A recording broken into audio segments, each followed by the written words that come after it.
Kita ninyo? Pero tingnan ninyo, sino ho ang madalas mamigay ng ayuda? Sino ho ang nag-iikot? Sino ang, sa totoo lang, mas nakikita ko pa ang pagmumukha ni Romualdez sa telebisyon kaysa kay Marcos eh. Hindi nyo ba napapansin yun? Hindi, isipin nyo na mabuti yun ha. Kasi nga, kaya nga alam nyo, hindi sa ayokong atakihin si Marcos, hindi ho. Alam naman natin na yun eh. Kaya lang hindi na yun. Sa tingin nyo ba pwede pa lumaban yan sa 2028? Kaya tanungin ko kayo, sa tingin nyo po ba pwede pa lumaban yan 2028? Hindi na. Tama man eh. It's against our constitution. Magtataka kayo eh, mukha niya eh. Hindi nga pangalan ng presidente. Diyan pa lang kita mo na kagad eh. Grabing ka pa naman ang mukha nito. Hindi kasi ako nga maintindihan ko pa kung sakasakaling nandun yung Her Excellence. Ay, His Excellence pala. Sorry. His Excellence. Kala ko kasi yung presidente yung asawa eh. His Excellence, di ba? Bongbong Marcos, tapos DSWD mamimigay. That's understandable. You know why? Kasi presidente siya at ang DSWD nasa ilalim niya. Tama, mali. Di ba? Mas maintindihan mo pa, pero ngayon kakaiba talaga. Dun sa mga pinamamahagian nila, ay grabe ho, talagang tama si tama si Basti. Ang lalaki ng mga pagmumukha niyan. Si Tambi, 5.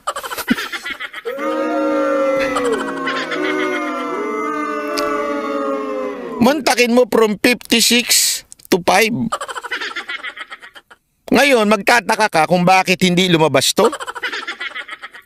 Kasi nga kontrolado, sino may control? Sino ang talaga mapapahiya dito? Sabi ko nga sa inyo eh. Ako eto naniniwala ako. Enough of... Ito this is my opinion. Sa mga Duterte supporter. Yung pag-attack kasi kay Marcos, medyo sumasabit. You know why? Nagiging Marcos versus Duterte. At nag-a-appear na we are just bitter kasi siya ang presidente. And alam nyo, si Marcos is just a decoy. Bakit kanyo? Tandaan nyo ito Kaya ako bilang vlogger, ilang beses na akong pinagbintangan na kesyo hindi ko daw ina-attack si Marcos bla bla bla. You know why? Decoy lang kasi yan eh. Hindi yan ang real. Wala na tayong mababago dyan. Okay? Pag bali-baligtarin natin ang mundo, hindi na magbabago na siya ang presidente. Tama, mali. Ang pinaghahandaan natin ngayon ay 2025 and 2028. More or more, sa 2028 talaga dapat tayo nakatingin. At maniwala kayo sa hindi. Ang piniprepare ng mga Marcos ay walang iba kung hindi ito si Tambi. Dumagdag pa ang inalis na confidential funds sa DepEd at Office of the Vice President. Nito lang nakaraang linggo, sa bibig na mismo ni VP Sara nanggaling, wala na ang Uniteam. Nagbabalita mula sa frontline. Nako, yan. Yun ang tanong dito. Alam mo ang pinakamatinding tanong dito? Saan nakakanta si Andrew E? Nakakanta rin pa po ba siya ng... Hindi, kasi tandaan ninyo si Andrew E. Talaga naman nagsimula yan kay BP Sara Duterte, yung Agila ba yun? Yung unang-unang kanta na lumabas, kay BP Sara Duterte yan. Napilitan na lang yan sa Bagong Pilipinas. No choice nga naman siya, nandun siya. Alam naman hindi niya i-kampanya si Marcos, di ba? Kaya... Andrew E., panahon na Anong masasabi mo rito? Well, wala namang Sabi nito, fake news yan. Yung pogi ako? Sama ng ugali ninyo, Wag ganun. duda-duda na dahil nga napakarami nilang kakulangan pagdating sa kanilang liderato, linilihis nila mga issue, no? Pero ang taong bayan nga, hindi nila naloloko kasi kumakalab yung kanilang sitmura, no? At yan po ay napatunayan nung March survey. This is for the first quarter of this year, no? Wala pa pong second quarter for this year kasi sa Hunyo pa lang gagawin yan. Natapos na siguro yung survey pero wala pang resulta. Pero partner, ako sigurado ko, hindi pa natin napag-usapan to eh. Although kanina nga nagtatalo tayo kung napag-usapan na natin o hindi, yung napakalaking pagbagsak ng net satisfaction rating kay Presidente Duterte. Sa tingin ko dahil President Marcos. malaki ang Duterte tuloy, Presidente Marcos Jr., no? Sorry po. At sa tingin ko dahil napakalaki nga ng pagbagsak ng kanyang net satisfaction rating, baka ito ay hindi talaga isinapubliko. Gaya ng isang survey na SWS na ang linabas lang nila yung net satisfaction rating ni VP Sara at saka ni Mr. Specker, no? Pero kung titingnan niyo po ito, ang net satisfaction rating ngayon ng ating presidente ay lumalabas na ito ay napakababa na po, no? At 55 po ang kanyang overall, pero ang nagsasabi na hindi sila satisfied ay 20. So ang net satisfaction niya ay 35. Siguro ibalik natin doon sa slide muna kung ano yung net satisfaction rating. Kasi ito na yung breakdown eh. Pero kung ibabalik natin doon sa unang slide na ginamit natin kanina, makikita natin na 55 less 20 is 35. Tapos si BP Sara naman, 67 less 11 is 56. No? Very good pa rin naman po ang BP. Nakita nyo yung net satisfaction rating na sinasabi, yung neto. Ang layo di ba? Ang layo ho at hindi ho ito inilabas daw. Hindi ho ito inilabas according to Roque, hindi ito inalabas sa mainstream media. Nakikita nyo na? Bakit? Mamaya papaliwanag niya kung bakit Tingnan ninyo, napakaganda ng paliwanag. Makikita ninyo talaga na kung sino ang nagmamanipula at nagkokontrol ng gobyerno na ito. Kung bakit hindi lumabas yan. Sara, pero ang 35 po, hindi na po yan very good. Ewan ko kung puro yan o good, pero hindi na po yan very good. No? Na napapakita na matapos ang lahat ng gimmick na gawin nila, matapos gamitin ng kilik para tumaas ang rating, wa-effect po. Kasi sabi nga nung isang nagpula dati sa isang American na presidente, it's the economy, stupid. Kapag gutom ang tao, kahit anong gimmick ang gawin mo, kahit yan ang ating hinahanap kanina. Tignan nyo, approval, disapproval, 20. Tapos, titignan nyo doon sa net 35, 25 doon, undecided pa So, so yung 25 doon, pwede pang bumalig sa approval or disapproval. Pero 35 na siya, ang net satisfaction rating niya. No? So, dito So 35 ang net satisfaction rating? sa Hunyo, malalaman natin kung mas matindi pa yan. No? Si Sara Duterte naman po, si BP 67-11, kaya nga po 56.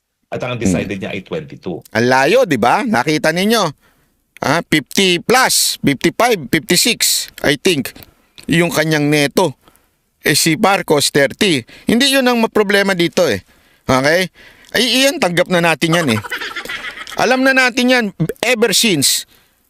Before the election, alam naman natin na number 1 si BP Sara Duterte. Ang layo ho ni Marcos. Umangat lang si Marcos nung nag-vice president si Sara kasi napunta sa kanya lahat. Pero ngayon, yung mga Duterte supporter na kay Sara Duterte, sigurado ako ngayon lahat nagising na. Sigurado ko lahat nagising na, lalo na sa ginawang step ni BP Sara Duterte ngayon. Pero ito ang malala dito, panoorin nyo. Yung 22 na yan, miski pumanig sila sa disapproval, hindi naman po 100% papanig yan, hindi naman po ganun pa rin kasama. Si dating Senate President Zubiri ay 52 less 10, so 42. Mas mataas pa kay PBBM. At si Specker ay 31 at 28. Nako, ito pong pinakamatindi. Ibig sabihin, 28 ba yan o 26? 26. Ibig sabihin, 26, 27, 28, 29, 30, 31. 5 lang po ang kanyang net satisfaction rating. Kaya siguro ito na-embargo at hindi masyado na diskurso. No? Dahil yun! Tama yun! Di ba?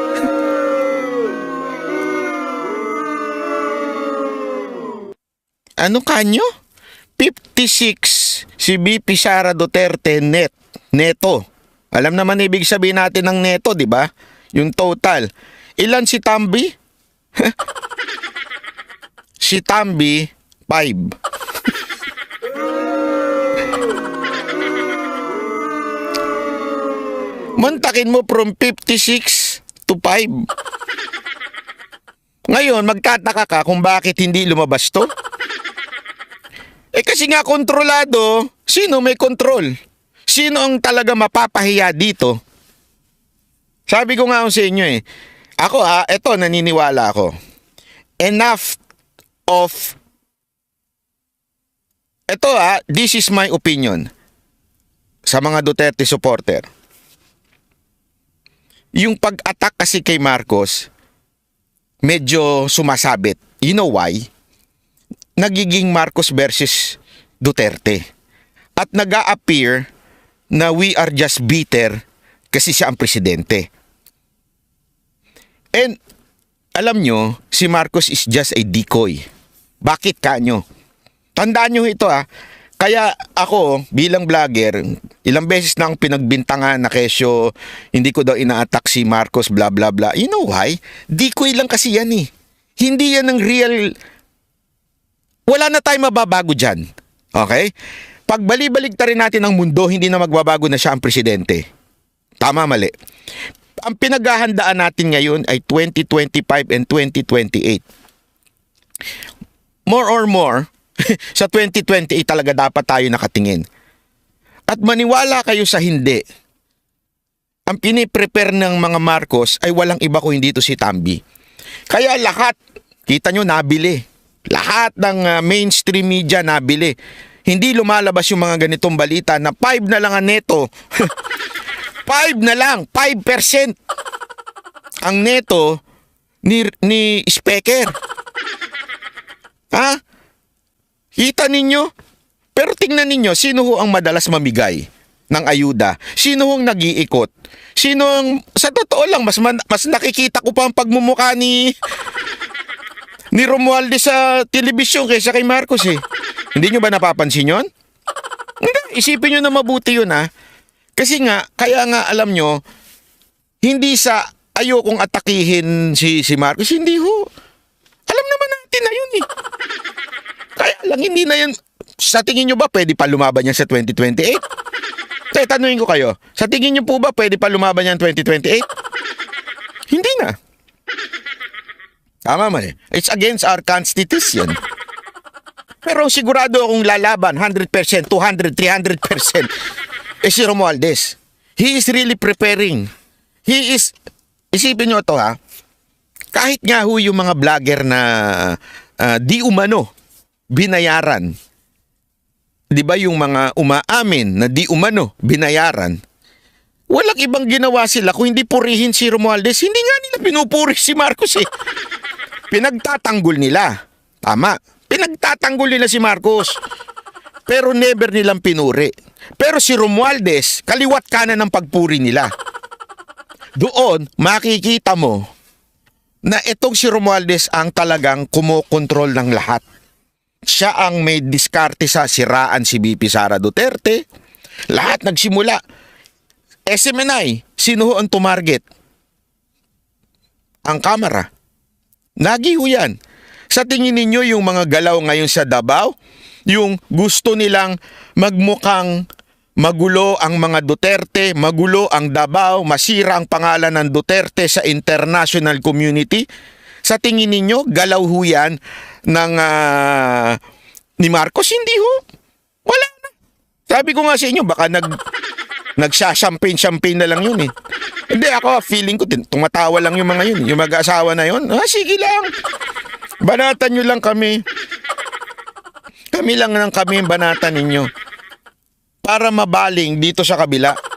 Mawala dito kay Ito kasi ang culprit talaga Ito ho, maniwala ko kayo sa akin. Makupo. Hindi ako magkakamali. Maniwala kayo sa 2028, iyan ang matinding makakalaban. At hindi ho biro yan Baka akala ninyo pera will not do anything sa Pilipinas. Naku po. Pag ang pera na ang kumalat, pag ang propaganda na kumalat, di ba? Pansinin nyo. Malaki yung pangyayari. Hindi ako, wag ko kayo maniwala sa akin. Basta ito, pagdating ng panahon, makikita ninyo, ang talagang nagkokontrol ng lahat, walang iba kung hindi ito si Tambi. Lahat yan, galaw yan. Kaya nga ito mga, mantakin mo, ito dito ka magtatake. Yung mga bayarang vlogger, yung mga tae vlogger dyan, yung mga bangag vlogger, nakita kayong pumuri kay Marcos? Hindi. Pilit pa nga eh. Pero mayat maya pinupuri si Romualdez. Hindi kayo nagtataka doon? Doon pa lang, ang laking ano na eh, ang laking obvious naman yan. Dati naman di nyo pinupuri yan. Pero ngayon, grabe, todo-todo kayo. Yung isa pang ang rapper dyan, yung maitim. Yung kamukha ni Jay Guevara. Hindi, totoo, yung kamukha ni Jay Guevara. Nalabas din ng gilagid. Oh, di ba? Grabe makapuri kay Romualdez yun. Natatawa ako doon. Sabi ko, tanginan to. Kailan mo pa naging ano yan? Kailan mo pa naging trabaho yan? Grabe. Sabi, ito, obvious na. Eh, ito pa yung umamin. Umamin na nabayaran siya. Rebecca, maraming salamat po. Maniwala ko kayo sa akin. Hindi sa ano eh. Kasi alam mo, kahit anong bira natin, magaling magpaawa ang mga Marcos eh. Ito, walang biro ito ah. Iyan ang isang bagay na master ni BBM. Yung mukhang kawawa. Ewan ko ba? Hindi. Tingnan nyo pagmumukha niya. Di ba? Tingnan nyo pagmumukha niya. Di ba mukhang nakakaawa? Parang lagi, inaapi nyo ko, kawawa ako. Samantawa ako. Di ba ha? Kaya nga ako hindi ko na inaano yan. Wala eh. Wala tayong makukuha dyan eh. Wala. Pero doon sa isa, smile pa lang nung isa, ang sarap ng ano eh. Pag ngumiti yung isa. Ganyan yan eh. Ang laki-laki. Alam mong merong balak eh. Tuloy natin to. 5 pala ang net satisfaction rating ng Speaker of the House matapos na bilyon-bilyong ayuda ang ipamigay, matapos ang napakadaming epal na ginawa na para bagang galing sa bulsa niya ang mga pinamimigay na dahil nga po may mga mukha niya, no? Yung mga sako ng bigas, yung mga grocery bags, at pati na yung mga... Kaya nga magtataka kayo eh, mukha niya eh. Hindi nga pangalan ng presidente. Diyan pa lang kita mo na kagad eh. Grabing ka pa naman ng mukha nito.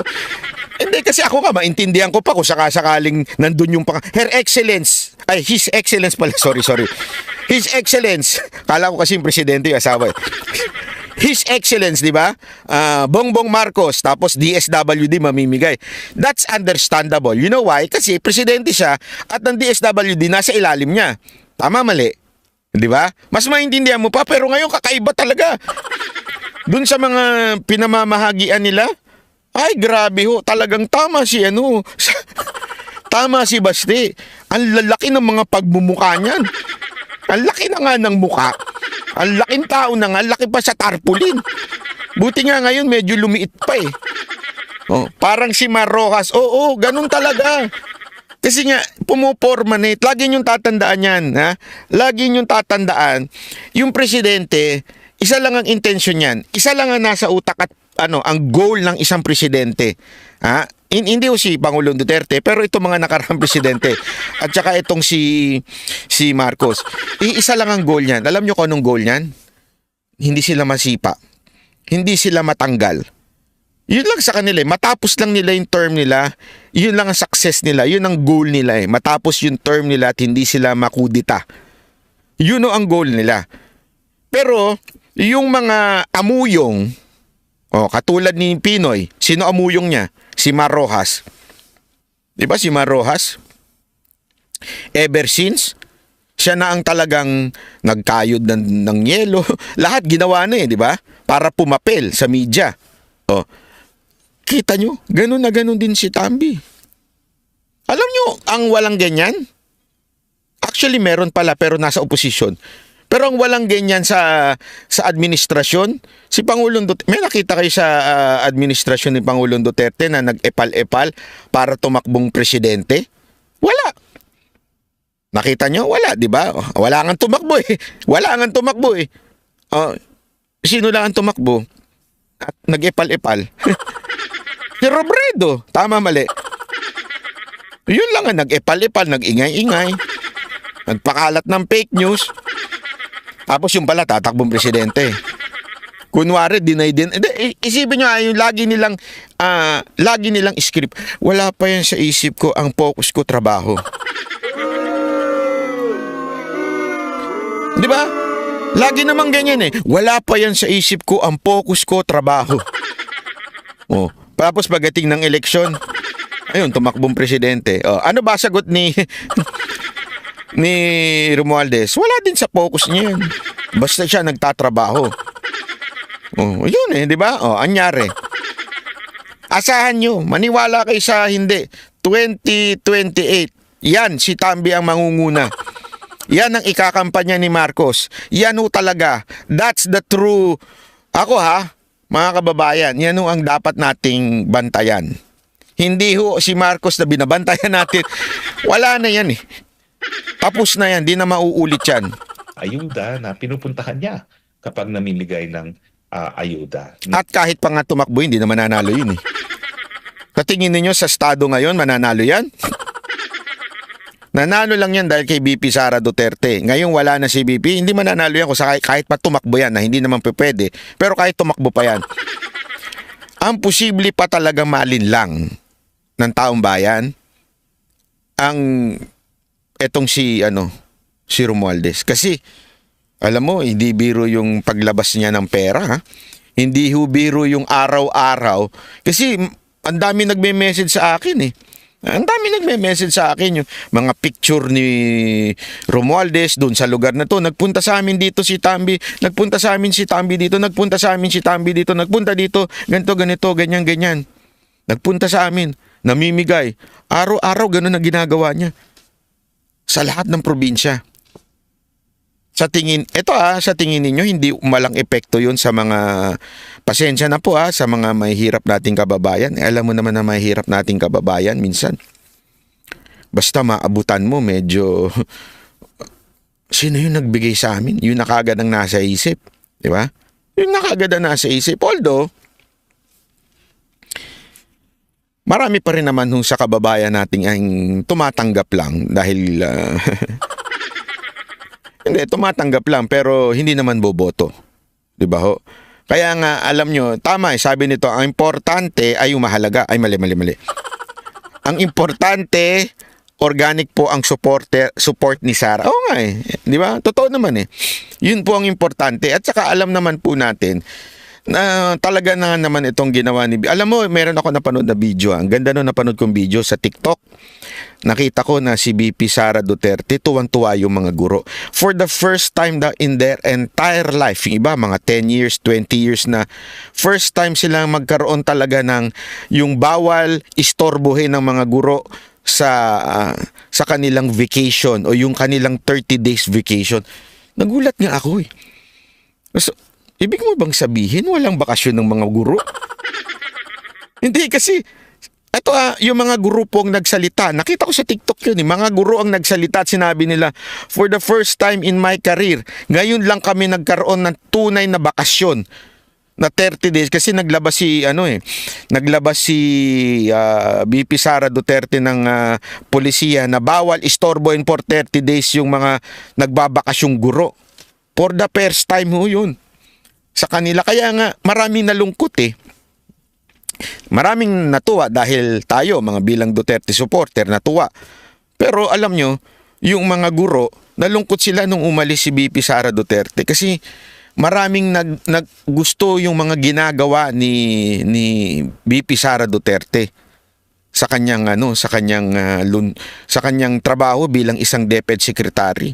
'Di ba? Yung nilinis yung school, inayos yung mga eskwelahan, inayos yung oras ng mga guro, lahat eh. Ang daming nagawa. Within 2 years po yan, Mantakin mo.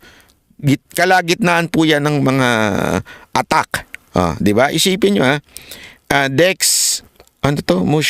Shorter, salamat po. Thank you very much. Ito pa. Panoorin natin, napaka-importante nito eh. Kasi, naku po, maniwala kayo sa akin Ito panoorin nyo. Nakakabahala umano ang pagdagsa ng mga Amerikanong sundalo sa Davao City, lalo't wala namang gulo sa lugar. Sakali namang magkaroon ito ng operasyon, pambabastos umano ito sa soberanya ng bansa. Si Franco Baranda sa report. Report! Ang nangyayari ngayon, parang walang habas with impunity ka, Eric. This is very disturbing. This is very alarming. At talagang nakakasuka na ka, Eric, no? And I'm very much frustrated na yung mga kababayan natin talagang hindi pinapansin to. Ito ang naging reaksyon ng political commentator na si Ibi Hugalbot sa kasalukuyang kaganapan sa Davao City dahil sa unti-unting pagdami ng mga Amerikanong sundalo sa lungsod. Napansin ng ilang netizens ang pagdami ng mga Amerikanong sundalo gayong wala namang daw EDCA sites sa Davao City. Ayon kay Hugalbot, nakakabahala ito dahil sa mga nangyayari ngayon sa Grabe, naturang no? lungsod. Noong Hunyo adjust ng sapilitang nilusob at pinasok ng mga kapulisan ang mga religious compound ng The Kingdom of Jesus Christ. Alam mo, eto may balita po kasi, eto, nadinig ko lang din sa isa sa mga sabi balita, na kaya daw nandyan yung mga Amerikano, dalawa, dahil talagang may plano sila kay Pastor Kibuloy, at may narinig ko sa isa sa mga isang opisyal ng PNP na sinasabi, parang dahil daw yan sa pagsuserve ng ICC. Ewan ko kung totoo yan, pero yan ho yung nadinig ko sa isa sa mga opisyal ng PNP na sinasabi dahil hindi kasi alam ng pamahalaan na to kung susunod ng PNP. Kung sakasakaling utusan sila na arestuhin si Pangulong Duterte. Although, sa tingin ko naman, ngayon na nakikita nila na tinesting kasi nila Parang ang ginawa daw nila, ito sabi kwento, hindi ako sure kung totoo ito again hindi ako sure. Ang daw, yung ginawa nilang KOJC siege, para hong practice lang. Practice lang daw po yun na sinusubukan nilang tingnan kung magre-react ba ang taong bayan, kung magre-react ba ang Davao, kung ano ang mangyayaring dito, kung sakasakaling gawin nila ang pagdampot kay Pangulong Duterte. Huwag nating kakalimutan, pagdating sa kapulisan at kasundaluhan, marami po dyan ang tahimik lang at sila ho ay hindi ho nila kayang sumunod sa isang utos na tila hindi tama. At hindi ho sila susunod sa utos na alam nilang medyo kasi si Pangulong Duterte matindi ho ang paghanga nila dyan. Kaya nga daw, di umano, yung pagpunta ng mga sundalo ng Amerika, kung sakasakali lang hindi sumunod yung mga ibang pulis o di kaya sundalo sa gagawing utos para dakpin ang Pangulong Duterte sa ICC. Kasi ang plano ito kung ano yung ginawa sa mga Marcos. Tandaan ninyo, wag niyong kakalimutan. Ito kaya nga medyo naniniwala ako Bakit kanyo?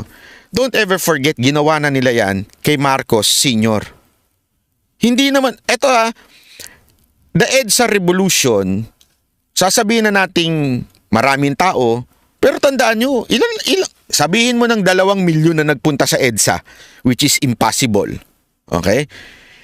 Kung walang suporta ng sundalo at higit sa lahat, hindi ho naghimasok ang sundalo ng Amerika, ay hindi ho mapapatalsik si Marcos nun. Kahit pagbalik-balik ta rin yung istorya, hindi ho. Huwag niyong kakalimutan, kasi ako noon, time na yon, alam ko, yung aking ama noon, ang niya, nasa Marcos Ang alam ko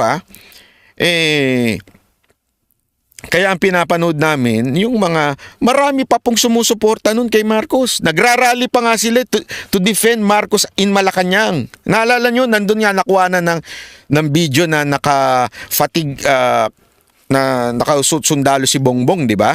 Nakita nyo yun? Ibig sabihin, hindi ho, baka kala kasi ng iba, people power ang nagpatalsik. Hindi ho, hindi ako naniniwala doon. Ang nagpatalsik ho talaga sa mga Marcos noon ay ang mga Amerikano na naglipad dun sa ama. Yan ho, mismo ikinwento sa akin nung tinanong ko yan kay Senator Amy. Tinanong ko yan nung nagpunta kami noon sa bahay niya. Totoo naman, inimbitahan niya mo August noon para mag-show. Tinanong ko sa kanya yan, Madam, ano po ba talaga nangyari? Paano ganto? Sinabi niya, basta kami, ang alam talaga namin at ang sabi ng aking ng kanyang tatay, sinabi dalin sa Paway. Ilocos Norte ba yun? Di ko alam kung saan yun eh. Pero nagulat na lang daw sila nung dinala sila sa Hawaii. And mga Amerikano yun. So naniniwala nga siya na mga Amerikano yun eh. Naintindihan natin? So anong punto doon? Ang punto doon, kung ginawa na ng Amerikano yun noon para mapatalsik ang mga Marcos, posible rin para talagang hindi na makuha ng mga Duterte na alam naman natin na pagdating sa issue ng Amerika at China, hindi ho nagpapauto ang mga Duterte sa mga Amerikano. Nagigets ho natin? Hindi ho nagpapauto ang mga Duterte sa mga Amerikano, kaya ayaw ng mga Amerikano sa mga Duterte. At ayaw nila definitely dito kay BP Sara Duterte. So ano ibig sabihin po nun? Gagawin po nila na hindi ho manalo si BP Sara Duterte. The only way to do that masira talaga ang mga Duterte sa administrasyon ngayon. Masira ngayon sa darating na eleksyon. Tapos, syempre, pag nahuli ng ICC yan, di ba? Pag nahuli ng ICC, lalabas na kagad yung mga propaganda ngayon. Tandaan ninyo kung yun ngang, isipin nyo to na mabuti, ganito, ako, ayokong isipin na sila ay demonyo, pero demonyo talaga eh. Hindi, isipin mo to isipin nyo lang na maigi to. Kung nagawa nilang demonyohin yung bansa na tumutulong sa atin during pandemic, isipin nyo na mabuti nagkamatay-matay ng tao. Namatay, tandaan ninyo, this was the time na na-discover na yung vaccine. Anong ibig sabihin? This vaccine would protect Filipinos from dying sa COVID. Tama, mali? And yet, ginawa ng Amerikano na masira ang vaccine ng China. Ganon sila kademonyo. Na, sandali, mga gunggong kayo. Gusto ko talaga magmura Si Pangulong Duterte na lang natin pagmurahin natin Putang inang yan. Alam mo, isipin mo ayaw nyo magbigay sa amin ng vaccine. Ayaw nyo magbenta sa amin. Tapos, palalabasin ninyong masama ang bakuna ng China? Anong kademonyohan yun? Ibig sabihin, ganun sila kalala. Ganun sila kademonyo. Anong ibig ko lamang pong sabihin nito? Gagawin nila lahat para lang hindi sila maalis sa bansa na to dahil kailangan nila ang bansa natin sa laban ng Taiwan at China. So anong ibig pong sabihin nun? They would do everything para hindi mapunta ang gobyerno o ang Pilipinas muli sa mga Duterte. Ibig sabihin po nun, mga kababayan, kaya nilang pasamain ang mga Duterte sa international community. Kasi nga, nagawa nga nila Isipin nyo ganito sila kasama. Sa propaganda nila, nagawa nilang demonyo yung Di ba? Ang dami nilang propaganda na gawa-gawa ng China yung COVID na yan, bla bla bla. Kaya yung mga ituturok, di ba isipin nyo nag-hire talaga sila for that kind of propaganda. Ganon sila kasdemonyo. Ngayon, ganito naman ang ginagawa nila. Talagang they would do everything para masira ang mga Duterte sa international community. Naintindihan nyo? Kaya hindi ako nagtataka na dalawa ang purpose nito. Una, matanggal sa kapangyarihan, sabihin na natin matanggal sa Davao itong mga Duterte. Hindi ko alam kung paano nila gagawin yan, pero bakit naman pupunta mga sundalo sa Davao na mga Amerikano? Wala ngang EDCA dyan. Pangalawa, syempre alam naman natin na isa sa malakas dyan sa Davao, walang iba kung hindi si Pastor Kibuloy. So gagawin talaga nila yan, di ba? Sa mga nagtatanong dyan, pwede ba paulit-ulit? Repress lang po, ha? Pag medyo malabo na ang signal, repress na lang, ha? Tuloy. Pakinggan natin. Bit-bit ang matataas na kalibre ng baril at elite forces para isilbi ang warrant of arrest laban kay Pastor Polo C. Kibuloy na may kinakaharap ding kaso sa Estados Unidos. Aniya, Kaya nga alam nyo, kung ito mga kababayan, kung hindi kayo papalag dito sa ganitong klaseng nangyari sa KOJC, uulitin ho ito. This time, hindi lang sa KOJC, hindi lang kay Pastor Kibuloy, gagawin na nila to sa mga Duterte. Kasi, testing ground ho nila ito itong KOJC. Testing ground nila kung papalag ang mga taga Davao. Pero nagkamali sila. Alam mo kung bakit?